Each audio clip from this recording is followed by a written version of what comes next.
కాబట్టి రెగ్యులర్గా శ్రీకాళహస్తి సిస్టర్తో ఉంటారు, వస్తూనే ఉంటారు. బాబు సినిమా విషయంలో కూడా ప్రజలు ఆదరించినారు. తను చిన్నప్పటి నుంచి కూడా ఒక కళాకారుడే, నటుడు అవ్వాలని తన కోరిక నెరవేరింది. ప్రజలు కూడా ఆశీర్వదించినారు కాబట్టి అందరూ వచ్చి భగవంతుడి ఆశీర్వాదం తీసుకున్నారు. ఇట్లా మనవడికి పుట్టింటికలు కూడా ఈరోజు తీయడం జరిగింది.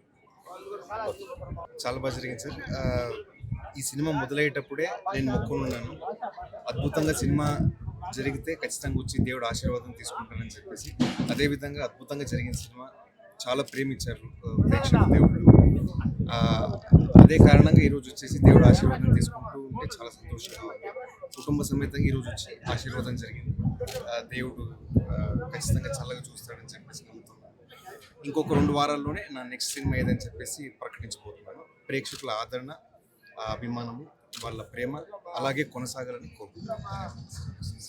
సార్ చెప్పినట్టు సార్, నాకు మా కర్ణాటక నుంచి నా దైవమైనటువంటి పునీత్ రాజ్ కుమార్ సార్, ఇక్కడ నేను చిన్నప్పటి నుంచి చాలా అభిమానంగా చూస్తున్నటువంటి హీరో జూనియర్ ఎన్టీఆర్ సార్ అవ్వచ్చు. వీళ్ళిద్దరూ నాకు చాలా స్ఫూర్తినిచ్చినందుకే చిన్నప్పుడు నేను ఒక నిర్ణయం తీసుకున్నాను సార్, ఒక నటుడుగా నేను కూడా జీవితంలో ముందుకు రావాలి.